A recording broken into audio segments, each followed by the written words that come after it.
Colligative properties in solutions. നമ്മൾ പുതിയൊരു ടോപ്പിക്കാണ് ഡിസ്കസ് ചെയ്യാനുള്ളത്, കൊളിഗേറ്റീവ് പ്രോപ്പർട്ടീസ്. ഈ കൊളിഗേറ്റീവ് പ്രോപ്പർട്ടീസ് പറയുന്നതിന് മുൻപായിട്ട് രണ്ട് കാര്യങ്ങൾ പ്രത്യേകം പറയാണ്. കൊളിഗേറ്റീവ് പ്രോപ്പർട്ടീസ് സ്റ്റഡി ചെയ്യുമ്പോൾ നമ്മൾ രണ്ട് കാര്യങ്ങൾ പ്രത്യേകം ശ്രദ്ധിക്കണം. സൊല്യൂട്ട് ചേർക്കുന്നത്, ഏതൊരു സോൾവെൻ്റ് എടുത്തിട്ട് അതിലേക്ക് സൊല്യൂട്ട് ചേർത്തിട്ടൊക്കെയാണ് കൊളിഗേറ്റീവ് പ്രോപ്പർട്ടീസ് സ്റ്റഡി ചെയ്യുക. അപ്പോൾ ചേർക്കുന്ന സൊല്യൂട്ടിന് രണ്ട് പ്രത്യേകതകൾ ഉണ്ടായിരിക്കണം. എന്താണ്? ഒന്ന്, സൊല്യൂട്ട് നോൺ വോളറ്റൈൽ ആയിരിക്കണം. സൊല്യൂട്ട് നോൺ വോളറ്റൈൽ ആവണമെന്ന് നിർബന്ധമാണ്. നെക്സ്റ്റ് പ്രോപ്പർട്ടി എന്താണ്? വളരെ കുറച്ച് മാത്രമേ സൊല്യൂട്ട് ചേർക്കാൻ പാടുള്ളൂ. കൊളിഗേറ്റീവ് പ്രോപ്പർട്ടീസിൻ്റെ സ്റ്റഡീസിൽ വളരെ കുറച്ച് സൊല്യൂട്ട് ആഡ് ചെയ്താലേ കറക്റ്റ് വാല്യൂകൾ കിട്ടുള്ളൂ. അപ്പോൾ വളരെ കുറച്ച് സൊല്യൂട്ട് ആഡ് ചെയ്യാന്ന് പറഞ്ഞാൽ ഏത് സൊല്യൂഷനാണത്? ഡൈല്യൂട്ട് സൊല്യൂഷൻസ് വേണം ഉപയോഗിക്കാൻ കൊളിഗേറ്റീവ് പ്രോപ്പർട്ടീസിൻ്റെ സ്റ്റഡി ചെയ്യുന്നത്. ഡൈല്യൂട്ട് സൊല്യൂഷൻ വെച്ചിട്ട് വേണം ഈ എക്സ്പെരിമെൻറ്റുകളൊക്കെ ചെയ്യാൻ. അപ്പോൾ എന്തൊക്കെയാണ് നമ്മൾ അസ്യൂം ചെയ്ത് അല്ലെങ്കിൽ നമ്മൾ കണക്കിലെടുക്കേണ്ടത്? സൊല്യൂട്ട്, നോൺ വോളറ്റൈൽ സൊല്യൂട്ട് വെച്ചിട്ട് വേണം പഠിക്കാൻ കൊളിഗേറ്റീവ് പ്രോപ്പർട്ടീസ്, അല്ലെങ്കിൽ നോൺ വോളറ്റൈൽ സൊല്യൂട്ട് ചേർത്ത സൊല്യൂഷൻസ് ഉപയോഗിച്ചിട്ടാണ് നമ്മൾ കൊളിഗേറ്റീവ് പ്രോപ്പർട്ടീസ് സ്റ്റഡി ചെയ്യുക. അതുപോലെ വളരെ കുറച്ച് സൊല്യൂട്ട് ആഡ് ചെയ്യാൻ പാടുള്ളൂ. അതായത് ഡൈല്യൂട്ട് സൊല്യൂഷൻസിൻ്റെ പ്രോപ്പർട്ടിയാണ് കൊളിഗേറ്റീവ് പ്രോപ്പർട്ടി. വളരെ കുറച്ച് സൊല്യൂട്ട് ഉണ്ടെങ്കിൽ മാത്രമേ കൊളിഗേറ്റീവ് പ്രോപ്പർട്ടീസ് കറക്റ്റായിട്ട് ആൻസർ വരുള്ളൂ. ഇനി എന്താണ് കൊളിഗേറ്റീവ് പ്രോപ്പർട്ടീസ് എന്ന് നോക്കാം. കൊളിഗേറ്റീവ് പ്രോപ്പർട്ടീസ് എന്ന് പറഞ്ഞാൽ properties that depends only on the number of solute particles and not on their nature. Number of solute particles എന്നാൽ നമ്പർ ഓഫ് മോൾസ്, അല്ലെങ്കിൽ മോൾ ഫ്രാക്ഷൻ വന്നാലും അതിൽ നമ്പർ ഓഫ് മോൾസ് ഉണ്ടല്ലോ. അപ്പോൾ നമ്പർ ഓഫ് സൊല്യൂട്ട് പാർട്ടിക്കിൾസിനെ മാത്രം depend ചെയ്യുന്ന പ്രോപ്പർട്ടിയാണ് colligative property. സൊല്യൂട്ടിൻ്റെ സ്വഭാവത്തെ അല്ലെങ്കിൽ നേച്ചറിനെ ഡിപ്പെൻഡ് ചെയ്യുന്നില്ല കൊളിഗേറ്റീവ് പ്രോപ്പർട്ടീസിൻ്റെ വാല്യൂസ്. അതാണ് നമ്മുടെ പ്രധാനമായിട്ട്. കൂടുതലായിട്ട് നമുക്ക് അടുത്ത ഭാഗങ്ങൾ ക്ലിയർ ആവും, എക്സ്പ്ലെയിൻ ചെയ്യുമ്പോൾ മനസ്സിലാവും. അപ്പോൾ ഒരു എക്സാമ്പിൾ പറയാം. ഇപ്പോൾ ഒരു ബീക്കറിൽ കുറച്ച് വാട്ടർ ഉണ്ട്. ഈ വാട്ടറിൻ്റെ ബോയിലിംഗ് പോയിന്റ്, സൊല്യൂട്ടൊന്നും ഇട്ടിട്ടില്ല, പ്യുവർ വാട്ടറാണ്. ബോയിലിംഗ് പോയിന്റ് 373 കെൽവിനാണ് ബോയിലിംഗ് പോയിന്റ്, നോർമൽ അറ്റ്മോസ്ഫിയർ പ്രഷറിൽ. അതിനുശേഷം ഇതിലേക്ക് നമ്മൾ സൊല്യൂട്ട് ഇട്ടു. ഏത് സൊല്യൂട്ടാണ്? വളരെ കുറച്ച് സൊല്യൂട്ട് ഇടാൻ പാടുള്ളൂ. വളരെ ഡൈല്യൂട്ട് ആയിട്ടുള്ള സൊല്യൂഷൻ മാത്രമേ ഉണ്ടാകാൻ പാടുള്ളൂ ഇവിടെ. പിന്നെ ഒരു പ്രത്യേകത എന്താണ്? നോൺ വോളറ്റൈൽ സൊല്യൂട്ടേ ഇടാൻ പാടുള്ളൂ.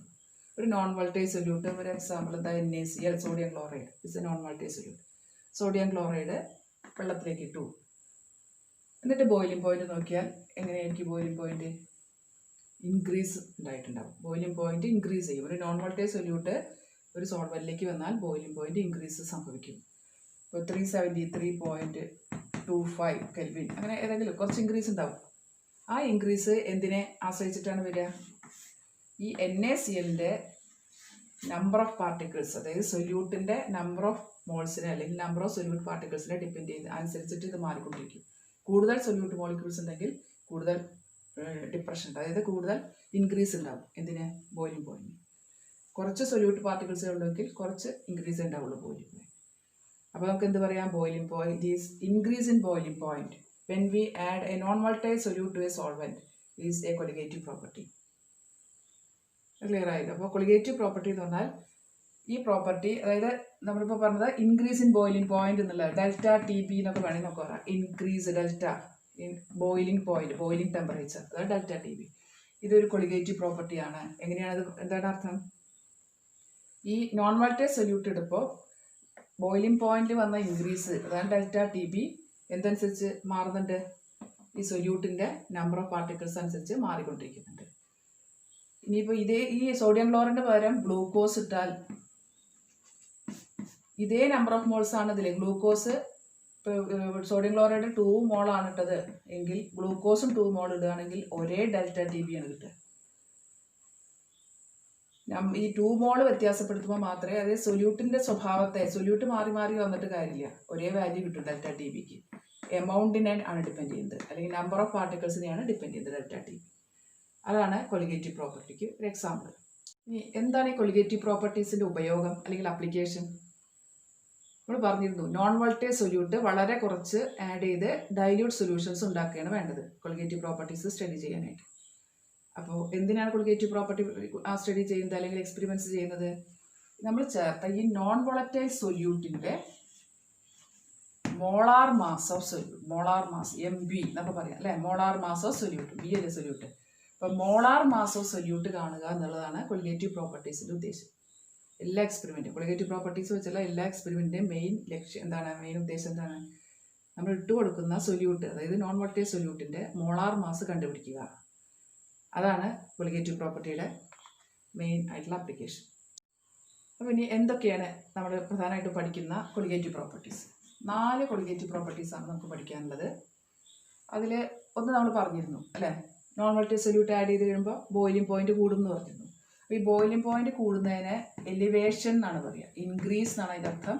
Elevation in boiling point, elevation in boiling point എന്ന് പറഞ്ഞാൽ സൊല്യൂട്ട് ചേർക്കുമ്പോൾ വരുന്ന ബോയിലിംഗ് പോയിന്റ് വരുന്ന ഇൻക്രീസ്, എലിവേഷൻ ഇൻക്രീസ് ആണ് അതിൻ്റെ അർത്ഥം, എലിവേഷൻ ഇൻ ബോയിലിംഗ് പോയിന്റ്. ഇനി അതുപോലെ നമുക്ക് വേറൊരു പ്രോപ്പർട്ടി എന്താണ്, സൊല്യൂട്ട് ഇട്ട് കഴിഞ്ഞാൽ ഫ്രീസിങ് പോയിന്റ് ആണെങ്കിൽ കുറയുകയാണ് ചെയ്യുക. അപ്പോൾ കുറവിനെ പറയുന്ന പേര് ഡിക്രീസ് ആണ്, ഡിപ്രഷൻ എന്നും പറയാം അല്ലേ, ഡിപ്രഷൻ ഇൻ ഫ്രീസിങ് പോയിന്റ് വേറൊരു കൊളിഗേറ്റീവ് പ്രോപ്പർട്ടിയാണ്. അടുത്തതാണ് osmotic pressure. Osmotic pressure, osmotic pressure നമ്മൾ പ്രഷർ P ആണ്, പക്ഷെ ഓസ്മോട്ടിക് പ്രഷർ പൈ എന്നാണ് റെപ്രസെന്റ് ചെയ്യുക, pi. Osmotic pressure of a solution is a colligative property. Then one more example for colligative property, relative lowering of vapor pressure. Relative lowering of vapor pressure. Relative lowering of vapor pressure.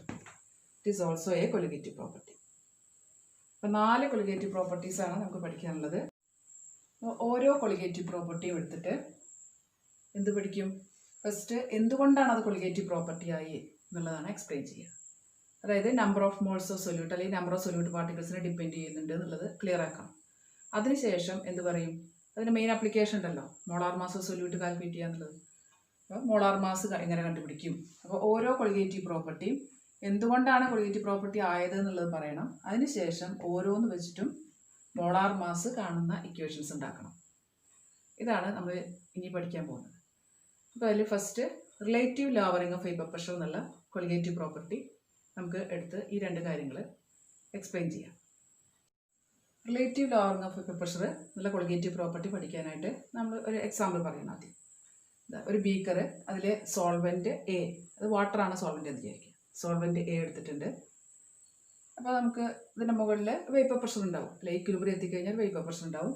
ആ vapour പ്രഷറിനെ നമ്മൾ represent ചെയ്തത് എന്തായിരുന്നു, P0A അല്ലെ, pure സോൾവെൻറ്റിൻ്റെ vapour pressure P0A. Water മാത്രമേ ഉള്ളൂ, water vapour മാത്രമേ അതിന് മുകളിലുള്ളൂ. ഇക്വിലിബ്രിയം ആയപ്പോൾ P0A, പ്യുവർ സോൾവെൻറ്റ് വാട്ടർ. അതിനുശേഷം നമ്മൾ അടുത്തെന്ത് ചെയ്തു, അതിലേക്ക് ഒരു നോൺ വോളറ്റൈൽ സൊല്യൂട്ട് ഇട്ട് കൊടുത്തു. നോൺ വോളറ്റൈൽ സൊല്യൂട്ട് ഇട്ട് കൊടുത്തു. എക്സാമ്പിൾ ഏതാണ്, സാധാരണ പറയുന്ന എക്സാമ്പിൾ സോഡിയം ക്ലോറൈഡ് ഇട്ട് കൊടുത്തു.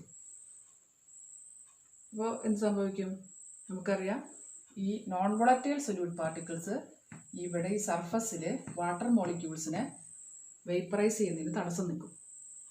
സ്വയം വേപ്പറൈസ് ചെയ്യൂല, ഇനി വേപ്പറൈസ് ചെയ്യാൻ പറ്റുന്ന വാട്ടർ മോളിക്യൂൾസിനെ പോകുന്നതിന് തടസ്സം നിൽക്കുകയും ചെയ്യും. അങ്ങനെ നോൺ വോളറ്റൈൽ സൊല്യൂട്ട് ചേർക്കുമ്പോൾ വേപ്പർ പ്രഷർ കുറയും എന്നുള്ളത് നമുക്ക് അറിയാം, പഠിച്ചു കഴിഞ്ഞിട്ടുണ്ട്. അപ്പോൾ ഇപ്പോൾ നോൺ വോളറ്റൈൽ സൊല്യൂട്ട് ആഡ് ചെയ്തതിന് ശേഷമുള്ള വേപ്പർ പ്രഷർ PA ആണ്. PA ആണ്. അതായത് ഇത് 100 ആയിരുന്നു എങ്കിൽ ഇപ്പോൾ ഇത് 80 ഉള്ളൂ. കുറവ് സംഭവിച്ചു. എങ്ങനെ കുറവ് സംഭവിച്ചത്, നോൺ വോളറ്റൈൽ സൊല്യൂട്ട് തടസ്സം നിന്നുകൊണ്ടാണ് വേപ്പർ പ്രഷറിന് കുറവ് സംഭവിച്ചത്. അപ്പോൾ നമുക്ക് എത്ര കുറവ് സംഭവിച്ചു എന്ന് ചോദിച്ചാൽ എന്ത് പറയും, 100 മൈനസ് 80 ദാറ്റ് ഈസ് 20. ഇതല്ലോ ലോവറിങ് ഓഫ് വേപ്പർ പ്രഷർ. ആ ലോവറിങ് ഓഫ് വേപ്പർ പ്രഷറിനെ നമുക്കുള്ള എക്സ്പ്രഷൻ എന്താണ്, അപ്പോൾ P0A മൈനസ് PA അല്ലേ. 100 മൈനസ് 80 എന്ന് പറയുന്നത് ഉണ്ടല്ലേ, P0A മൈനസ് PA. ഇതാണ് ഈ നോൺ വോളറ്റൈൽ സൊല്യൂട്ട് ഒരു സോൾവെൻറ്റിലേക്ക് ചേർത്തതിൻ്റെ ഫലമായിട്ടുണ്ടായ ലോവറിങ് ഓഫ് വേപ്പർ പ്രഷർ. ഇനി നമുക്ക് റോൾസ് ലോയിലേക്ക് പോകാം. അതായത് ഒരു നോൺ വോളറ്റൈൽ സൊല്യൂട്ട് സോൾവെൻറ്റിലേക്ക് ചേർക്കുമ്പോഴുള്ള റോൾസ് ലോ നമുക്കറിയാം. എന്താണ്, P total equal to P of solution, that will be equal to P0A into XA, which is equal to PA. അല്ലേ, അത് അറിയുന്ന കാര്യമാണ്. ഇനി ഒരു പി ബി എന്നൊരു ടേം വരില്ല, കാരണം സൊല്യൂട്ട് നോൺ വോളറ്റൈലാണ്. അതായത് 1 ആണ് അന്ന് ഉപയോഗിച്ചിരുന്നത് മാത്രം. എക്ക് പകരം 1 ഉം ബിക്ക് പകരം 2 എന്നാണ് ഉപയോഗിച്ചിരുന്നത് മാത്രം. അപ്പോൾ നമുക്ക് ഒന്നുകൂടെ എഴുതാത് P A is equal to P0A into XA. ഇതാണ് നോൺ വോളറ്റൈൽ സൊല്യൂട്ട് ഇട്ടിട്ടുള്ള സൊല്യൂഷനിൽ റോൾസ് ലോ അപ്ലൈ ചെയ്തിട്ടുള്ള ഒരു equation. P A is equal to P0A into XA. അപ്പോൾ നമുക്കിനി എന്ത് ചെയ്യാം? അതിൽ ഓരോ ടേംസും അറിയാമല്ലോ. പി എ എന്ന് പറഞ്ഞാൽ എന്താ? Partial pressure of the solution after adding the solute, non volatile solute. P0A vapor pressure of the pure solvent water before adding the solute. XA എന്ന് പറഞ്ഞാൽ mole fraction of solvent. A എന്ന് പറഞ്ഞാൽ solvent ആണ്. Mole fraction of solvent in the solution. ഇനി നമുക്ക് ഒരു കാര്യം അറിയാം, എന്താണ് XA പ്ലസ് XB അല്ലേ? 2 കമ്പോണൻസേ ആകെ ഉള്ളൂ. അപ്പോൾ XA പ്ലസ് XB എന്തായിരിക്കും? 1 ആയിരിക്കും. ആകെ 2 കമ്പോണൻറ്റേ ഉള്ളൂ. അപ്പോൾ XA plus XB equal to 1. അപ്പോൾ XA എന്തായിരിക്കും? 1 മൈനസ് XB അല്ലേ? ഇതിൽ നിന്ന് കിട്ടിയതാണ്. XA പ്ലസ് XB 1 ആണെങ്കിൽ XA 1 മൈനസ് XB. അപ്പോൾ നമുക്ക് ഈ 1 മൈനസ് XB എവിടെ കൊടുക്കാം? ഈ XAക്ക് പകരം കൊടുക്കാം. 1 മൈനസ് XB. ഇക്വേഷൻ ശരിയായി. 1 മൈനസ് XB എന്ന് കൊടുത്തു. നമ്മുടെ റോൾസ് ലോയിൽ ഇക്വേഷനാണ് P0 ഇൻറ്റു XA. ആകെ ഒരു ഇക്വേഷനേ ഉള്ളൂ. അതിനെയാണ് P total non volatile solute ആയതുകൊണ്ട് ആ ഇക്വേഷനിൽ XA എന്നുള്ളതിന് പകരം 1 മൈനസ് XB എന്ന് കൊടുത്തു. ഇതൊന്ന് എക്സ്പാൻഡ് ചെയ്ത് നോക്കാം. അപ്പോൾ പി അല്ലെങ്കിൽ PA ബൈ P0A എന്താണെന്ന് നോക്കാം. എക്സ്പാൻഡ് ചെയ്യേണ്ട. PA ബൈ P0 ഇങ്ങോട്ട് വരും. അപ്പോൾ 1 മൈനസ് XB എന്ന് വരും. ഇനി എന്ത് ചെയ്യാം? നമുക്ക് ഈ 1നെയും കൂട്ടി അല്ലെങ്കിൽ XBനെ പുറത്തേക്ക് കൊണ്ടുവരാം. അപ്പോൾ XB ഇസ് ഈക്വൽ ടു എന്താ വരിക? XB equal to 1 minus PA by P0A. 1 minus PA by P0A എന്ന് പറഞ്ഞാൽ P0A minus PA by P0A. അപ്പോൾ നമുക്ക് ഒരു ഇക്വേഷൻ കിട്ടി. എന്താണ് കിട്ടിയ equation? P0A minus PA by P0A equal to XB. ഒരു ഇക്വേഷൻ കിട്ടി. ഇപ്പോൾ കുറച്ച് മുമ്പ് നമ്മൾ കണ്ടിരുന്നു എന്താണ് ഈ P0A മൈനസ് PA എന്നുള്ളത്. ഫസ്റ്റ് പറഞ്ഞു വെച്ചിട്ടുണ്ട്. എന്താണ്? ലോവറിങ് ഓഫ് വേപ്പർ പ്രഷറാണ് അല്ലേ? വേപ്പർ പ്രഷറിൽ വന്ന കുറവ് സൊല്യൂട്ട് ഇട്ട് കഴിഞ്ഞപ്പോൾ. പിന്നെ താഴെ ഒരു P0A കൂടി വന്നാൽ അത് എന്താകും? ലോവറിങ് ഓഫ് വേപ്പർ പ്രഷറിനെ ഒന്നുകൂടി മാറ്റി പറയണം. അതാണ് relative lowering of vapour pressure. ഈ P0A ഡിനോമിനേറ്റർ കൂടി വന്നാൽ ലോവറിങ് ഓഫ് വേപ്പർ പ്രഷർ എന്ന് മാത്രം പറഞ്ഞാൽ പോരാ, relative lowering of vapour pressure പറയണം. അപ്പോൾ നമുക്കിതിനെ ഇനി ഒരു സെൻറ്റൻസ് ആക്കി പറയാം. ഈ എക്സ്പ്രഷനെ ഒരു സെൻറ്റൻസ് ആക്കിയിട്ട് പറയാം. എങ്ങനെ പറയാം? Relative lowering of vapour pressure is equal to mole fraction of the solute when we are adding a non-volatile solute to a solvent. The mole fraction XB അല്ലേ? mole fraction XBക്ക് പകരം നമുക്ക് എന്താ എഴുതാം? number of moles of B by total number of moles of A and B. അതാണ് mole fraction കാണാനുള്ള equation. NB by NA plus NB. ഇവിടെയാണ് നമ്മുടെ dilute solution എന്നുള്ളൊരു ഉപയോഗമാണ് ഇനി അടുത്ത ആവശ്യം വരും. നമ്മൾ പറഞ്ഞല്ലോ ഡൈല്യൂട്ട് സൊല്യൂഷനാണ് നമ്മൾ ഉപയോഗിക്കുള്ളത്. അതായത് B വളരെ കുറച്ചേ ഉണ്ടാവുള്ളൂ, A വളരെ കൂടുതലാവും ബീനെ അപേക്ഷിച്ച്. അപ്പോൾ നമുക്ക് എന്ത് ചെയ്യാം? ഡൈല്യൂട്ട് സൊല്യൂഷനിൽ മാത്രമേ കൊളിഗേറ്റീവ് പ്രോപ്പർട്ടീസ് സ്റ്റഡി ചെയ്യുള്ളൂ എന്ന് പറഞ്ഞു. അതുകൊണ്ട് നമുക്ക് എന്ത് ചെയ്യാം? NBനെ NA ആയിട്ട് കമ്പയർ ചെയ്യുമ്പോൾ വളരെ വലുതായിട്ട് കണക്കാക്കാം. കാരണം NB വളരെ കുറച്ചേ ഉണ്ടാവുള്ളൂ. Number of moles of solute കുറച്ചിടാൻ പാടുള്ളൂ, ഡൈല്യൂട്ടല്ലേ ഉണ്ടാക്കാൻ പാടുള്ളൂ. അപ്പോൾ അതുകൊണ്ട് തന്നെ നമുക്ക് വേണമെങ്കിൽ NBനെ ഒഴിവാക്കാം. ഇത് വലിയൊരു നമ്പറിൽ നിന്ന് ഇതിലേക്ക് ചെറിയൊരു നമ്പർ, വളരെ ചെറിയൊരു നമ്പർ കൂട്ടി ആ വലിയ നമ്പറിന് വലിയ വ്യത്യാസമൊന്നും വരില്ല. അപ്പോൾ നമുക്കത് മാറ്റി എഴുതാം. എങ്ങനെ മാറ്റി എഴുതാം? NB by NA. എങ്ങനെ NA വന്നത്? NA പ്ലസ് NBനെ NA എന്ന് മാത്രമാക്കി. കാരണം NB വളരെ ചെറിയൊരു നമ്പർ ആയതുകൊണ്ട് അത് കൂട്ടിയാലും കൂട്ടിയില്ലെങ്കിലും ഒരുപോലെയാണ്. അപ്പോൾ അത് ഒഴിവാക്കി. ഇനി നമുക്ക് എങ്ങനെ നമ്പർ ഓഫ് മോൾസ് കാണാം? അപ്പോൾ ഇത് കൊളിഗേറ്റീവ് പ്രോപ്പർട്ടി ആയതെന്നുള്ളതിന് ഇപ്പോൾ തെളിവായി അല്ലേ? Number of moles of B by number of moles of Aനെ ഡിപ്പെൻഡ് ചെയ്യുന്നുണ്ട് ഈ ടേം. കൊളിഗേറ്റ് ഇതാണ് relative lowering of vapour pressure എന്നുള്ള കൊളിഗേറ്റീവ് പ്രോപ്പർട്ടി. ഇത് മുഴുവനാണ് കൊളിഗേറ്റീവ് പ്രോപ്പർട്ടി. അപ്പോൾ എന്താണ്? നമ്പർ ഓഫ് മോൾസിനെ ഡിപ്പെൻഡ് ചെയ്യുന്നുണ്ട്, കൊളിഗേറ്റീവ് പ്രോപ്പർട്ടി ആണെന്ന് പറയാം. ഇനി നമുക്ക് അടുത്ത ലക്ഷ്യം എന്താണ്? സൊല്യൂട്ടിൻ്റെ മോളാർ മാസ് എങ്ങനെയാണ് ഈ കൊളിഗേറ്റീവ് പ്രോപ്പർട്ടി വെച്ച് കാണാം. സൊല്യൂട്ടിൻ്റെ മോളാർ മാസിനെ നമ്മൾ MB എന്നാണ് റെപ്രസെൻറ്റ് ചെയ്യുക അല്ലേ? MB എങ്ങനെ കണ്ടുപിടിക്കും? നമ്മൾ ഇട്ട് കൊടുത്ത സൊല്യൂട്ട് ഇപ്പോൾ സോഡിയം ക്ലോറൈഡ് ആണോ ഗ്ലൂക്കോസ് ആണോ നമുക്ക് അറിയുന്നുണ്ടായില്ല. മോളാർ മാസ് കിട്ടിയിട്ട് വേണം അത് ഏതാണെന്ന് തീരുമാനിക്കാൻ. അപ്പോൾ മോളാർ മാസ് കാണുക എന്നുള്ളതാണ് കൊളിഗേറ്റീവ് പ്രോപ്പർട്ടി എക്സ്പെരിമെൻ്റ് ലക്ഷ്യം എന്ന് പറഞ്ഞത്. അപ്പോൾ എങ്ങനെയാണ് ഇനി ഈ ഇക്വേഷൻ ഉപയോഗിച്ചിട്ട് എം ബിയിലേക്ക് എത്തുക? ഇനി നമ്പർ ഓഫ് മോൾസ് എങ്ങനെ കാണാം? Mass by molar mass. അപ്പോൾ മാസ് നമുക്ക് WB എന്ന് പറയാം, മോളാർ മാസ് MB. അപ്പോൾ WB ബൈ MB ആണ് NBക്ക് വരെ ന്യൂമറേറ്റർ ആയിട്ട് വരും. അടുത്തത് number of moles of A ആണ്. അപ്പോൾ mass of A by molar mass of A, അതാണ് number of moles of A calculate ചെയ്യാനുള്ള ഇക്വേഷൻ. ഇനി ഒന്ന് റീഅറേഞ്ച് ചെയ്തതിന്, അതായത് ഇതൊക്കെ എന്താണ് relative lowering of vapour pressure എന്നുള്ള കൊളിഗേറ്റീവ് പ്രോപ്പർട്ടിയാണ് ഇതിനോട് സമമായിട്ട് വരുന്നത് അല്ലേ. അപ്പോൾ എന്താണ് relative lowering of vapour pressure will be equal to WB, എന്താണ് വരിക, WB into MA by MB into WA. അങ്ങനെ കിട്ടി. അപ്പോൾ നമുക്ക് ഈ ഇക്വേഷൻ പഠിച്ചു വെച്ചാലും മതി. പ്രോബ്ലംസ് ഒക്കെ ചെയ്യാൻ എപ്പോഴും ചോദിക്കാറുള്ളതാണ്. ഇത് മാത്രമല്ല, എല്ലാ കൊളിഗേറ്റീവ് പ്രോപ്പർട്ടിയുടെ ബേസിലും മാറി മാറി പ്രോബ്ലംസ് വരും. MB കാൽക്കുലേറ്റ് ചെയ്യാനുള്ള പ്രോബ്ലംസാണ് സാധാരണ വരിക. അപ്പോൾ നമുക്കിപ്പോൾ ഈ റിലേറ്റീവ് ലോവറിങ് വേപ്പർ പ്രഷർ എന്നുള്ള കേസിൽ MB കാണാനുള്ള ഇക്വേഷൻ MB ഈക്വൽ ടു എന്നുള്ള രീതിയിൽ പഠിക്കണം നിർബന്ധമില്ല. ഇങ്ങനെ പഠിച്ചു വെച്ചാൽ മതി. P0A minus PA by P0A, that is relative lowering of vapour pressure എന്നുള്ള colligative property. WB into MA by MB into WA. ആ രീതിയിൽ ഇക്വേഷൻ പഠിച്ചാൽ നമുക്ക് MB റീഅറേഞ്ച് എടുത്ത് പ്രോബ്ലം ചെയ്യാൻ പറ്റും. അപ്പോൾ ജസ്റ്റ് നമുക്കൊന്ന് നോക്കാം എന്താ കിട്ടുക MB എന്നുള്ളത്. MB ഈക്വൽ ടു എന്താണ് വരിക, WB into MA by WA അല്ലേ, ഇവിടെ into this relative lowering of vapour pressure P0A minus PA by P0A, denominator ആയിട്ട് വരുന്നത്. ഇപ്പോൾ relative lowering of vapour pressure നമുക്ക് എങ്ങനെ കാണാം? എക്സ്പെരിമെൻറ്റ് വഴി കാണാം. എക്സ്പെരിമെൻറ്റ് വഴിയിട്ട് നമുക്ക് കിട്ടും, റിലേറ്റീവ് ലോവറിങ് വേപ്പർ പ്രഷർ കിട്ടും.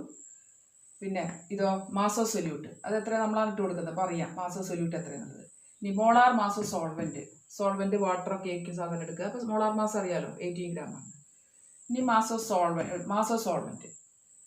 സോൾവെൻറ്റ് എത്ര ഗ്രാമാണ്, ഇത്ര അറിഞ്ഞു കഴിഞ്ഞാൽ നമുക്ക് എന്ത് കണ്ടുപിടിക്കാം? MB കാണാം. അപ്പോൾ അതാണ് പറഞ്ഞത്, മോളാർ മാസ് ഓഫ് സൊല്യൂട്ട് കാണാനാണ് കൊളിഗേറ്റീവ് പ്രോപ്പർട്ടി ഉപയോഗിക്കുക. അതായത് P0A minus PA by P0A എന്നുള്ള കൊളിഗേറ്റീവ് പ്രോപ്പർട്ടി നമ്മൾ എക്സ്പെരിമെൻറ്റ് വഴി കണ്ടെത്തും. കൊളിഗേറ്റീവ് പ്രോപ്പർട്ടീസ് ഒക്കെ എക്സ്പെരിമെൻറ്റ് വഴിയാണ് കണ്ടെത്തുക. എക്സ്പെരിമെൻറ്റ് വഴി ഇതിന് ആൻസർ കിട്ടിയിട്ട് നമുക്ക് ഫുള്ളായിട്ടുള്ളൊരു ആൻസർ കിട്ടി, 100 എന്നൊരു ആൻസർ കിട്ടിയതായിരിക്കാം റിലേറ്റീവ് ലോവറിങ് വേപ്പർ പ്രഷർ. ആ വാല്യൂ കിട്ടിക്കഴിഞ്ഞാൽ നമുക്ക് MB കാണാം. എന്തൊക്കെ അറിഞ്ഞാൽ മതി? Mass of solute, molar mass of solvent, mass of solvent. പിന്നെ നമുക്ക് എക്സ്പെരിമെൻറ്റിൽ നിന്ന് കിട്ടിയ റിലേറ്റീവ് ലോവറിങ് വേപ്പർ പ്രഷർ എന്നുള്ള കൊളിഗേറ്റീവ് പ്രോപ്പർട്ടി അറിയണം. അപ്പോൾ MB കാണാം. ഇതാണ് മോളാർ മാസ് ഓഫ് സൊല്യൂട്ട് കാണുന്ന ഇക്വേഷൻ. നമുക്ക് അടുത്ത കൊളിഗേറ്റീവ് പ്രോപ്പർട്ടി എന്താണ്? എലിവേഷൻ ഇൻ ബോയിലിംഗ് പോയിന്റ് ആണ് പഠിക്കാനുള്ളത്. അപ്പോൾ നമ്മൾ first colligative property relative lowering of vapour pressure പഠിച്ചപ്പോൾ 2 കാര്യങ്ങളാണ് പഠിച്ചത്. എന്തൊക്കെയായിരുന്നു? എങ്ങനെയാണ് അത് കൊളിഗേറ്റീവ് പ്രോപ്പർട്ടി ആയത് എന്ന് പറഞ്ഞു ആദ്യം. അതിനുശേഷം molar mass of solute MB കാണാനുള്ള ഇക്വേഷൻ ഉണ്ടാക്കി. അതുപോലെ തന്നെ ഇവിടെ എലിവേഷൻ ബോയിലിംഗ് പോയിന്റ് എങ്ങനെ ഒരു കൊളിഗേറ്റീവ് പ്രോപ്പർട്ടി ആകുന്നു എന്നുള്ളത് ഫസ്റ്റ് പറയും. അതിനുശേഷം ഈ പ്രോപ്പർട്ടി വെച്ചിട്ട് എങ്ങനെയാണ് molar mass of solute MB calculate ചെയ്യാമെന്നും പറയും. ഇതാണ് നമ്മൾ ചെയ്യാൻ പോകുന്ന കാര്യങ്ങൾ. അപ്പോൾ എലിവേഷൻ ബോയിലിംഗ് പോയിന്റ് സ്റ്റഡി ചെയ്യാനായിട്ട് ഈ ഒരു ബീക്കർ സോൾവെൻ്റ് ഉണ്ട്, വാട്ടറാണ് സോൾവെൻ്റ് എന്ന് വിചാരിക്കാം. A എന്നാണ് അതിൻ്റെ റെപ്രസെൻറ്റേഷൻ. ഈ സോൾവെൻ്റ് Aയുടെ ബോയിലിംഗ് പോയിന്റ്, വെള്ളത്തിൻ്റെ ബോയിലിംഗ് പോയിന്റ് അല്ലെ 100 ഡിഗ്രി സെൽഷ്യസ് ആണ്, അല്ലെങ്കിൽ 373 Kelvin ആണ്. കുറച്ച് മുമ്പ് പറഞ്ഞ എക്സാമ്പിൾ തന്നെയാണ്. ഇനി അതിലേക്ക് ഒരു നോൺ വോളറ്റൈൽ സൊല്യൂട്ട് വന്നു. നോൺ വോളറ്റൈൽ സൊല്യൂട്ടാണ് വന്നത്. B എന്നുള്ള നോൺ വോളറ്റൈൽ സൊല്യൂട്ട് വന്നു. എന്ത് സംഭവിക്കും? വേപ്പർ പ്രഷറിൽ കുറവ് സംഭവിക്കും. കാരണം വേപ്പർ ആവാൻ തടസ്സം നിൽക്കും ഈ solute. Non volatile solute vapour ആകുന്നതിന് തടസ്സം നിൽക്കുന്നുണ്ട്, വേപ്പർ പ്രഷർ കുറയും. അതിനെയാണ് നമ്മൾ ലോവറിങ് ഓഫ് വേപ്പർ പ്രഷർ എന്നൊക്കെ പറഞ്ഞത്. അപ്പോൾ വേപ്പർ പ്രഷറും ബോയിലിംഗ് പോയിന്റും തമ്മിൽ റിലേഷൻ ഉണ്ട്. എന്താണത്? വേപ്പർ പ്രഷർ കൂടുമ്പോൾ ബോയിലിംഗ് പോയിന്റ് കുറയും, വേപ്പർ പ്രഷർ കുറഞ്ഞാൽ ബോയിലിംഗ് പോയിന്റ് കൂടും. അപ്പോൾ ഇവിടെ വേപ്പർ പ്രഷറിനെ കുറവല്ലേ സംഭവിച്ചത്, ഡിക്രീസ് ആണ് സംഭവിച്ചത്. എന്തിന്? വേപ്പർ പ്രഷറിന് ഈ സൊല്യൂട്ട് വന്നതിന് ശേഷം. അപ്പോൾ ഡിക്രീസ് ഇൻ വേപ്പർ പ്രഷർ ആയതുകൊണ്ട് തന്നെ സൊല്യൂട്ട് ചേർത്താൽ ബോയിലിംഗ് പോയിന്റ് ഇൻക്രീസ് ആണ് സംഭവിക്കുക. ആ ഇൻക്രീസിനെയാണ് നമ്മൾ എലിവേഷൻ എന്ന് ഉദ്ദേശിക്കുന്നത്. എലിവേഷൻ ഇൻ ബോയിലിംഗ് പോയിന്റ് എന്ന് പറഞ്ഞാൽ ഇൻക്രീസ് ഇൻ ബോയിലിംഗ് പോയിന്റ്. അപ്പോൾ ഇൻക്രീസ് ആയതുകൊണ്ട് നമുക്ക് ചേഞ്ച് എന്നുള്ള അർത്ഥത്തിൽ ഡെൽറ്റ. ഇനി ബോയിലിംഗ് പോയിന്റ് ആണ്, അപ്പോൾ ബോയിലിംഗ് ടെമ്പറേച്ചർ, അതാണ് ഡെൽറ്റ TB എന്നാണ് എലിവേഷൻ ബോയിലിംഗ് പോയിന്റിന്റെ റെപ്രസെൻറ്റേഷൻ. ഡെൽറ്റ TB എന്നാണ് ഈ കൊളിഗേറ്റീവ് പ്രോപ്പർട്ടിയുടെ ഷോർട്ട് ഫോം. അപ്പോൾ ബോയിലിംഗ് പോയിന്റിന്റെ ഡെഫിനിഷൻ നമുക്കറിയാം. എന്താണ് boiling point? It is A temperature at which the vapor pressure becomes equal to atmospheric pressure. അതുകൊണ്ടാണ് വേപ്പർ പ്രഷർ കുറഞ്ഞപ്പോൾ ബോയിലിംഗ് പോയിന്റ് കൂടുതൽ ബോയിലിംഗ് പോയിന്റ് കൂടിയത്. അപ്പോൾ നമുക്ക് ഈ നോൺ വോളറ്റൈൽ സൊല്യൂട്ട് ആഡ് ചെയ്യുന്നതിന് മുൻപുള്ള ബോയിലിംഗ് പോയിന്റ് ഏതൊക്കെയാണെന്ന് നോക്കാം.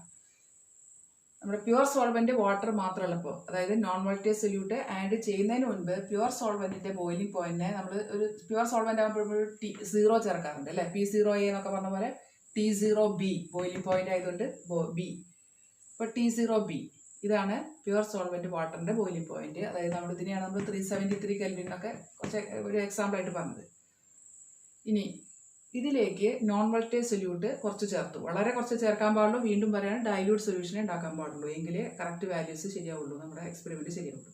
വളരെ കുറച്ച് നോൺ വോളറ്റൈൽ സൊല്യൂട്ട്, ഇപ്പോൾ സോഡിയം ക്ലോറൈഡ് പോലെ നോൺ വോളറ്റൈൽ സൊല്യൂട്ട് ആഡ് ചെയ്തു. അപ്പോൾ വേപ്പർ പ്രഷർ കുറഞ്ഞു, ബോയിലിംഗ് പോയിന്റ് കൂടി. അങ്ങനെ ബോയിലിംഗ് പോയിന്റിന് എലിവേഷൻ സംഭവിച്ചു അല്ലെങ്കിൽ ഇൻക്രീസ് സംഭവിച്ചു. അപ്പോൾ ആ ഇൻക്രീസ് എത്രയാണ് പറഞ്ഞത്? ഇപ്പോൾ എക്സാമ്പിളായിട്ട് പറഞ്ഞു 373.25 കെൽവിനായി ഇൻക്രീസ് സംഭവിച്ചിട്ട് ഇപ്പോൾ ബോയിലിംഗ് പോയിന്റ് ഇതാണ് സൊല്യൂട്ട് ചേർത്ത് കഴിഞ്ഞപ്പോൾ. നമുക്ക് ഫൈനൽ ആ ബോയിലിംഗ് പോയിന്റ് നമുക്ക് TB എന്ന് റെപ്രസെന്റ് ചെയ്യാം. ഫൈനൽ, അതായത് സൊല്യൂട്ട് ചേർത്തതിന് ശേഷമുള്ള ബോയിലിംഗ് പോയിന്റ് TB എന്ന് റെപ്രസെന്റ് ചെയ്തു. അപ്പോൾ എത്രയാണ് ഇൻക്രീസ് ചോദിച്ചാൽ അങ്ങനെ പറയും, 373.25 മൈനസ് 373, ദാറ്റ് ഈസ് 0.25 കെൽവിൻ. അപ്പോൾ ഈ എക്സാമ്പിൾ അനുസരിച്ച് ഇങ്ങനെയാണ് കാണാം അല്ലേ. അപ്പോൾ ഇവിടെ എന്ത് പറയാം, TB മൈനസ് TB0. ഇതാണ് elevation boiling point, that is represented as delta TB. അതായത് 0.25 ആണ് നമ്മുടെ ഈ എക്സാമ്പിളിൽ ഡെൽറ്റ TB. ഇതുപോലെ വേറെ ഏത് വാല്യൂസും വരാം. ഇപ്പം ഡെൽറ്റ TB എന്താണെന്ന് മനസ്സിലായി അല്ലേ. അതായത് സൊല്യൂട്ട് ചേർത്തതിന് ശേഷം ഉള്ള ബോയിലിംഗ് പോയിന്റ് മൈനസ് സൊല്യൂട്ട് ചേർക്കുന്നതിന് മുൻപുള്ള ബോയിലിംഗ് പോയിന്റ്. ഒരു പോസിറ്റീവ് നമ്പർ ആയിരിക്കും ആൻസർ, കാരണം ഇൻക്രീസ് ആണ് സംഭവിച്ചത്. അതാണ് ഡെൽറ്റ TB. ഇനി നമുക്ക് graphical representation of elevation in boiling point delta TB. ഇതാണ് നമുക്ക് ഡിസ്കസ് ചെയ്യാനുള്ളത്. അതിനായിട്ട് സാധാരണ ഗ്രാഫ് വരയ്ക്കുമ്പോൾ എന്തുണ്ടാവും, X ആക്സിസിലും Y ആക്സിസിലും നമ്മൾ ഓരോ വേരിയബിൾസ് എടുക്കും. അതായത് Y ആക്സിസിൽ നമ്മൾ മുമ്പ് വരച്ചതുപോലെ തന്നെ, റോൾസ്റ്റോയുടെ ഗ്രാഫ് വരച്ച പോലെ തന്നെ വേപ്പർ പ്രഷറാണ് എടുക്കുന്നത്. X ആക്സിസിൽ ടെമ്പറേച്ചറാണ്. അത് ആദ്യം വരച്ചത് വ്യത്യാസമുണ്ട്, അവിടെ മോൾ ഫ്രാക്ഷൻ ആയിരുന്നു. ഇപ്പോൾ ഇവിടെ ടെമ്പറേച്ചറാണ് കൊളിഗേറ്റീവ് പ്രോപ്പർട്ടീസിൻ്റെ ഗ്രാഫ് വരയ്ക്കുമ്പോൾ എടുക്കുക. അപ്പോൾ ഇതിൽ ഇവിടെ ഇതാണ് 1 atm പ്രഷർ.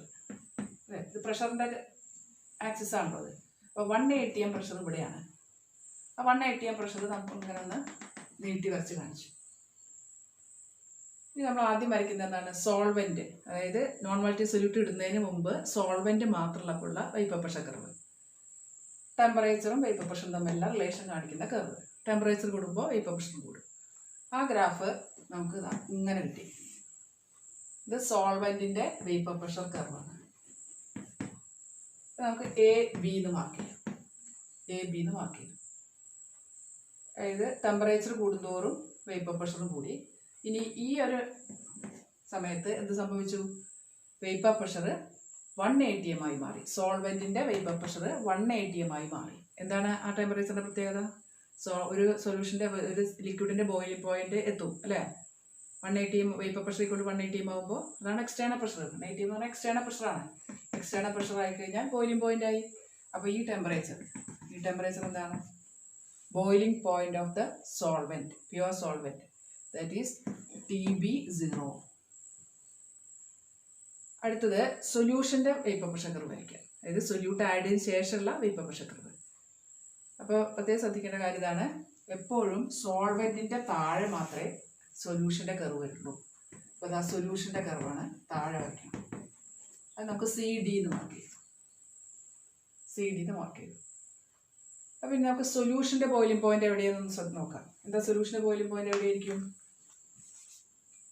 സൊല്യൂഷന്റെ ബോയിലിംഗ് പോയിന്റ് കറക്റ്റായിട്ട് കിട്ടാനായിട്ട് ഈ 1 atm നമ്മൾ കുറച്ചുകൂടി അത് നീട്ടി വരച്ചു. അപ്പോൾ 1 atm കുറച്ചുകൂടി നീട്ടി കാണിച്ചിട്ടുണ്ട്. ഈ ആക്സിസ് കുറച്ചുകൂടി നീട്ടി വരച്ചു. അപ്പോൾ സൊല്യൂഷന്റെ വേപ്പർ പ്രഷർ കർവ്, അതായത് സൊല്യൂഷന്റെ വേപ്പർ പ്രഷർ എപ്പോഴാണോ 1 atm ആവുന്നത് ആ ടെമ്പറേച്ചറാണ് ഇത്.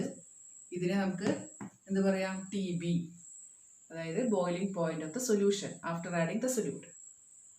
അപ്പോൾ ശ്രദ്ധിച്ചാൽ മനസ്സിലാവും, TB എപ്പോഴും ഹൈ ആണ് അല്ലെ. ടെമ്പറേച്ചറിന്റെ ആക്സിസിൽ TB കൂടുതലും TB0 കുറവാണല്ലോ ഇവിടെ, അപ്പുറത്താണ് വലിയ വാല്യൂ വരെ. അപ്പോൾ എലവേഷൻ ബോയിലിംഗ് പോയിന്റ് സൊല്യൂട്ട് ചേർത്തപ്പോൾ ബോയിലിംഗ് പോയിന്റ് കൂടി. അപ്പോൾ ഈ ഡിഫറൻസിനെ എന്ത് വിളിക്കാം? TB - TB0 delta TB. ഇങ്ങനെയാണ് ഗ്രാഫിക്കലായിട്ട് എലവേഷൻ ബോയിലിംഗ് പോയിന്റ് റെപ്രസെന്റ് ചെയ്യുക. ശ്രദ്ധിക്കേണ്ട കാര്യം, സൊല്യൂഷന്റെ കർവ് താഴെയും സൊല്യൂട്ടിന്റെ കർവ് താഴെയും സോൾവെന്റിന്റെ കർവ് മുകളിലും വരണം. അപ്പോഴാണ് എലവേഷൻ ബോയിലിംഗ് പോയിന്റ് കറക്റ്റായിട്ട് നമുക്ക് റെപ്രസെന്റ് ചെയ്യാൻ പറ്റും. ഈ 180m മാർക്ക് ചെയ്യാൻ മറക്കരുത്. 180m എപ്പോഴാണോ സോൾവെന്റ് കർവിൽ ടച്ച് ചെയ്യുന്നത് അതാണ് സോൾവെന്റ് ബോയിലിംഗ് പോയിന്റ്. 180m സൊല്യൂഷന്റെ കർവിൽ ടച്ച് ചെയ്യുമ്പോഴുള്ള ടെമ്പറേച്ചർ സൊല്യൂഷന്റെ ബോയിലിംഗ് പോയിന്റ് ആയിട്ട് വരും. ഇനിയാണ് നമ്മൾ രണ്ട് പ്രധാന കാര്യങ്ങളിലേക്ക് കടക്കുന്നത്. അതായത് എന്തുകൊണ്ടാണ് എലിവേഷൻ ബോയിലിംഗ് പോയിന്റ് അല്ലെങ്കിൽ ഡെൽറ്റ TB കൊളിഗേറ്റീവ് പ്രോപ്പർട്ടി ആയത് എന്നുള്ള കാര്യമാണ് ആദ്യം പറയുക. അതിനുശേഷം ഡെൽറ്റ TB വെച്ച് എങ്ങനെ MB എന്നുള്ള മോളാർ മാസ് സൊല്യൂട്ട് കണ്ടെത്തുന്നു പറയും. പിന്നെ അത് വെച്ചുള്ള പ്രോബ്ലംസ് കൂടി കഴിഞ്ഞാൽ ഈ ടോപ്പിക്ക് അവസാനിക്കും. അപ്പോൾ എങ്ങനെയാണ് ഡെൽറ്റ TB കൊളിഗേറ്റീവ് പ്രോപ്പർട്ടി ആയത് എന്ന് പറയാനായിട്ട് കുറേ എക്സ്പെരിമെന്റുകളിൽ നിന്ന് കിട്ടിയ റിസൾട്ടാണ് പറയുക. എന്താണ് result? By experiment, it is seen that delta TB is proportional to molality, small m, MOLALITY, molality, small m. That is, delta TB equal to a constant, that is Kb. Boiling point in the constant ആയതുകൊണ്ട് B എന്ന് കൊടുത്തു suffix, Kb into m. This Kb is known as molar elevation constant or ebullioscopic constant or boiling point elevation constant. ഇപ്പോൾ കൂടുതൽ ഉപയോഗിക്കുന്ന രണ്ട് വാക്കുകൾ എന്താണ്? എബുലോസ്കോപ്പിക് constant അല്ലെങ്കിൽ മോളാർ എലിവേഷൻ കോൺസ്റ്റന്റ് എന്നാണ് കെബിനെ റെപ്രസെന്റ് ചെയ്യുക. കെബിയുടെ പേര് അങ്ങനെയാണ്. ഇനി നമുക്ക് ഈ കെബി ഡിഫൈൻ ചെയ്യാൻ പറഞ്ഞാൽ എന്താണ്? എങ്ങനെയാ? When m equal to 1 delta TB equal to Kb. കെബിനെ എങ്ങനെ ഡിഫൈൻ ചെയ്യാം? Kb is the elevation boiling point for 1 molar solution. അതായത് m 1 ആയാൽ മൊളാലിറ്റി 1 ആയിട്ടുള്ള സൊല്യൂഷന്റെ ഡെൽറ്റ TB ആണ് Kb. ശരിയല്ലേ? എമ്മിന് 1 കൊടുത്താൽ ഡെൽറ്റ TB = Kb എന്ന് കിട്ടും. ഇനി ഇതിന് യൂണിറ്റ്, കെബിയുടെ unit kelvin kilogram per mole എന്നാണ്. കെൽവിൻ കിലോഗ്രാം പെർ മോൾ എന്നാണ്. പിന്നെ പ്രത്യേകം ശ്രദ്ധിക്കേണ്ട ഒരു കാര്യം, Kb depends upon the solvent. Solvent മാറുന്നതനുസരിച്ച് കെബിയുടെ വാല്യൂ മാറും. അതായത് വാട്ടറിന്റെ Kb അല്ല ബെൻസീൻ എന്നുള്ള സോൾവെന്റിന്റെ Kb. പലതിനും പല വാല്യൂ, പല സോൾവെന്റിനും പല Kb വാല്യൂസ് ആയിരിക്കും ഉണ്ടായിരിക്കും. ഇനി എന്തുകൊണ്ടാണ് ഇത് കൊളിഗേറ്റീവ് പ്രോപ്പർട്ടി എന്ന് പറയുന്നത് ചോദിച്ചാൽ ഇപ്പോൾ നമുക്ക് ക്ലിയർ ആയി അല്ലേ? എന്താ? മൊളാലിറ്റിക്കാണ് പ്രൊപ്പോർഷൻ. മൊളാലിറ്റിയിൽ എന്ത് വരുന്നുണ്ട്? നമ്പർ ഓഫ് മോൾസ് വരുന്നുണ്ട്. Number of moles of solute dissolved in 1 kilogram solvent, അതല്ലേ മൊളാലിറ്റി. ഇപ്പോൾ number of moles of solute involve ചെയ്യുന്ന മൊളാലിറ്റിക്കാണ് പ്രൊപ്പോർഷണലായിട്ട് വരുന്നത് എന്ത്? Delta TB. അതുകൊണ്ട് തന്നെ ഡെൽറ്റ TB ഒരു കൊളിഗേറ്റീവ് പ്രോപ്പർട്ടിയാണ്. എന്താണ് colligative property? Property which depends upon the number of solute particles. Here delta TB proportional to number of solute particles, therefore it is a colligative property. അപ്പോൾ first കാര്യം നമ്മൾ കണ്ടു കഴിഞ്ഞു. ഇനി നമുക്ക് അടുത്ത് എന്താണ്? മോളാർ മാസ് കാൽക്കുലേറ്റ് ചെയ്യുന്ന ഇക്വേഷനിലേക്ക് എത്തി കൂടി വേണ്ടു. ഡെൽറ്റ TB = Kb × m എന്നുള്ള ഇക്വേഷനിൽ എമ്മിൻ്റെ സബ്സ്റ്റിറ്റ്യൂഷൻ, മൊളാലിറ്റി കാണാനുള്ള ഇക്വേഷൻ നമ്മൾ കഴിഞ്ഞ വർഷം പഠിച്ചിട്ടുണ്ട്. ഈ വർഷം ഈ ചാപ്റ്ററിൽ ഫസ്റ്റ് പാർട്ടിലൊക്കെ പഠിച്ചിട്ടുണ്ട്. എന്താണ്? WB × 1000 divided by MB × WA in gram, അല്ലേ? WA in gram അല്ലെ? WA in കിലോഗ്രാം ആണെങ്കിൽ 1000 അവിടെ ഉണ്ടാവില്ലേ? ഇക്വേഷൻ പഠിച്ചു വെച്ചതാണല്ലോ. അപ്പോൾ ഈ ഇക്വേഷൻ നമ്മുടെ Kb × m എമ്മിന് സബ്സ്റ്റിറ്റ്യൂട്ട് ചെയ്യാം. അപ്പോൾ എന്ത് കിട്ടും? Delta TB = Kb × WB × 1000 by MB × WA in gram. In gram എന്ന് പറയണം, എങ്കിലേ 1000 വരുള്ളൂ. ആ ഗ്രാം അല്ല കിലോഗ്രാം ആണെങ്കിൽ 1000 ഇല്ലല്ലോ. അപ്പോൾ ഈ ഇക്വേഷൻ ഇതേപോലെ പഠിച്ചു വെച്ചാലും മതി. ഈ ഇക്വേഷൻ ഉപയോഗിച്ചിട്ട് നമുക്ക് MB അല്ല റീഅറേഞ്ച് ചെയ്താൽ MB ലെഫ്റ്റ് സൈഡിലെടുത്ത് ബാക്കിയൊക്കെ റൈറ്റ് സൈഡിലേക്ക് കൊണ്ടുപോകണം. അപ്പോൾ എന്താ കിട്ടണമെന്ന് ജസ്റ്റ് നോക്കാം. പക്ഷെ പഠിക്കുന്നത് ഈ ഇക്വേഷൻ ആയാലും മതി. ഡെൽറ്റ TB = Kb × m, എമ്മിന് സബ്സ്റ്റിറ്റ്യൂഷൻ ഓർത്ത് വെച്ചാൽ മതി. നമുക്ക് പ്രോബ്ലം ചെയ്യുമ്പോൾ ഇതൊക്കെ പ്രോബ്ലംസ് ചെയ്യാനാണ് ഈ ഇക്വേഷൻസ് ഒക്കെ ആവശ്യം വരിക. അല്ലെങ്കിൽ ഡിറൈവ് ചെയ്യാൻ പറയും. MB കാണാനുള്ള ഇക്വേഷൻ ഈ ഇക്വേഷനിൽ നിന്ന് ഡിറൈവ് ചെയ്ത് കാണിക്കാൻ പറയും. അപ്പോൾ അവിടെയൊക്കെ നമുക്ക് മൊളാലിറ്റിയുടെ ഇക്വേഷൻ അറിഞ്ഞാൽ ജസ്റ്റ് സബ്സ്റ്റിറ്റ്യൂട്ട് ചെയ്യാൻ മാത്രമേ വേണ്ടൂ. എന്നിട്ടൊന്ന് റീഅറേഞ്ച് ചെയ്ത് MB എന്താണെന്ന് പറയാം. അപ്പോൾ നമുക്ക് ജസ്റ്റ് ചെയ്ത് നോക്കാം. ഒന്ന് റീഅറേഞ്ച് ചെയ്യുമ്പോൾ നമുക്ക് എന്ത് കിട്ടി? MB = എന്താണ് കിട്ടുന്നുണ്ടാവുക? Kb × WB into 1000 by delta TB into WB. ഇങ്ങനെയാണ് ഇക്വേഷൻ. ഈ ഇക്വേഷൻ ബേസിട്ടാണ് നമ്മൾ പ്രോബ്ലംസ് ചെയ്യുക. അപ്പോൾ ഇതാ നമ്മുടെ എക്സ്പെരിമെൻറ്റിൽ നിന്ന് കിട്ടുന്ന വാല്യൂ ഏതാണെങ്കിൽ കൊളിഗേറ്റീവ് പ്രോപ്പർട്ടിയാണ് എക്സ്പെരിമെൻറ്റ് വഴി കണ്ടെത്തുക അല്ലെ. ഡൈലൂട്ട് സൊല്യൂഷൻ ഉപയോഗിച്ചിട്ട് കൊളിഗേറ്റീവ് പ്രോപ്പർട്ടി കാണും. ഈ കൊളിഗേറ്റീവ് പ്രോപ്പർട്ടി ഡെൽറ്റ TB എന്നുള്ള കൊളിഗേറ്റീവ് പ്രോപ്പർട്ടി എക്സ്പെരിമെൻ്റലായിട്ട് ഡൈലൂട്ട് സൊല്യൂഷൻ ഉപയോഗിച്ചിട്ട് കണ്ടെത്തും. അതിനുശേഷം ആ എക്സ്പെരിമെൻ്റലായിട്ട് കിട്ടിയ വാല്യൂ ഉപയോഗിച്ചിട്ട് എന്താണോ നമ്മൾ ഇട്ട് കൊടുത്ത സൊല്യൂട്ട് അതിൻ്റെ മോളാർ മാസ് കണ്ടെത്തും. KB അറിയണം, സോൾവെൻ്റ് ഏതാണെന്ന് പറഞ്ഞാൽ KB പറയാൻ പറ്റും. WB അറിയണം, എത്ര സൊല്യൂട്ട് ഇട്ടു എന്നറിയണം. സോൾവെൻറ്റിൻ്റെ വെയിറ്റും അറിയണം. അപ്പോൾ ഇത് വെച്ചുള്ള പ്രോബ്ലംസ് ചോദിക്കാം. ചിലപ്പോൾ ഡെൽറ്റ TB കാൽക്കുലേറ്റ് ചെയ്യാൻ ചോദിക്കാം, അല്ലെങ്കിൽ MB കാണാൻ ചോദിക്കാം, പല മാറി ചോദിക്കാം. ചിലപ്പോൾ KB കാൽക്കുലേറ്റ് ചെയ്യാൻ ചോദിക്കാം. ബാക്കി വാല്യൂസൊക്കെ പ്രോബ്ലത്തിൽ തന്നിട്ടുണ്ടാവും. അപ്പോൾ ഇതാണ് പ്രോബ്ലംസ് ബേസ്ഡ് ആയിട്ടുള്ള ഒരു ഭാഗമാണ് ഈ കൊളിഗേറ്റീവ് പ്രോപ്പർട്ടീസ്. അപ്പോൾ അതുകൊണ്ട് കൂടുതൽ പ്രോബ്ലംസ് പ്രാക്ടീസ് ചെയ്ത് നോക്കുക. Thank you.